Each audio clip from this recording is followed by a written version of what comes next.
acknowledge Councillor Sloan and Rice. Can I acknowledge my parliamentary colleague, Jeremy Buckingham. And Jeremy, thank you for coming here today, and thank you for all the research that you've done to put together what you have. There's no doubt that you've been very passionate about this issue for very, Can I also acknowledge Jess Moore? Now, I remember Jess Moore as the president of our student council. Let me tell you, she was a feisty campaigner back then, and she still is today. So well done, Jess.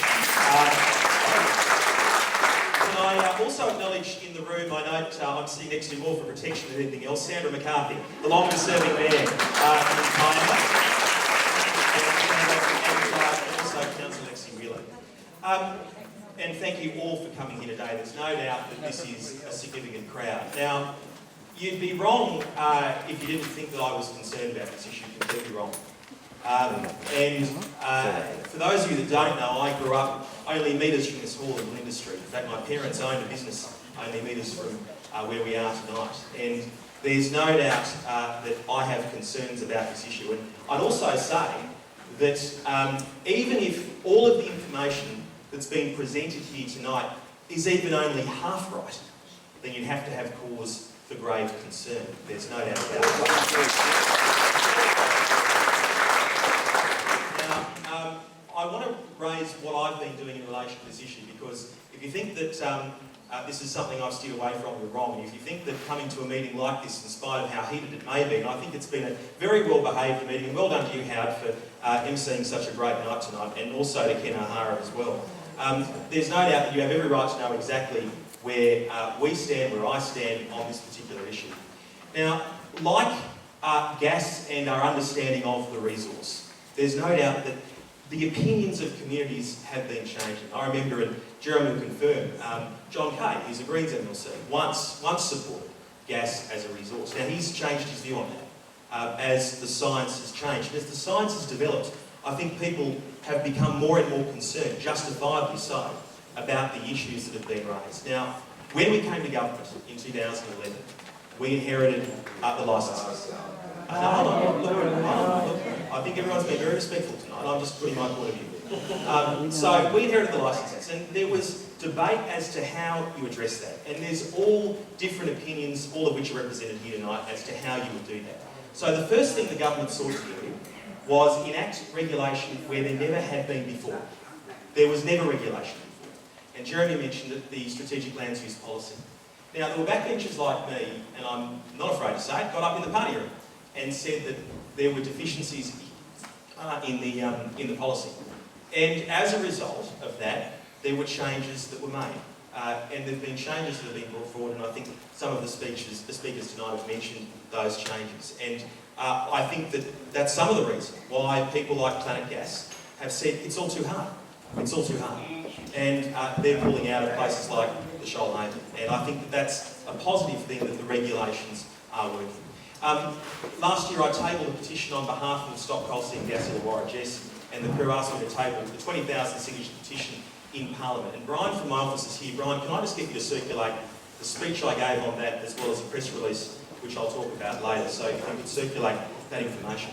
Now, as a result of those reforms, what happened was the government appointed the EPA as the chief policeman in relation to this area, an independent watchdog, to regulate and to investigate the breaches. And I have to say, Jeremy, I hadn't seen the pictures you showed tonight in relation to Pilliga, and I was absolutely shocked, like I think a lot of people are, to think that policing isn't going on.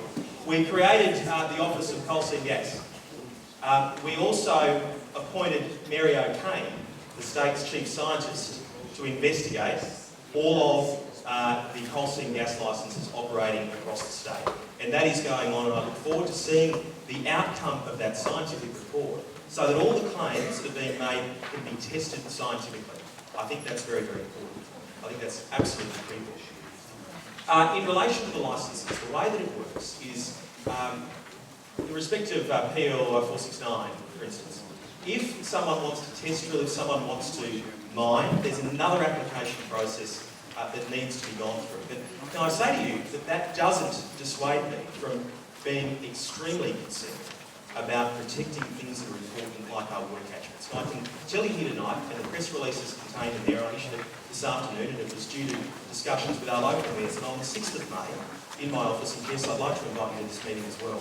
I've convened a meeting of all of our mayors in this region, from Gordon Bradbury, Marianne Saliba, to Juliet Arkwright, Joanna Gash, Enda Bryan Pinchler, to work out how we can put together a campaign to help stop CSG mining in water catchments. I think that is absolutely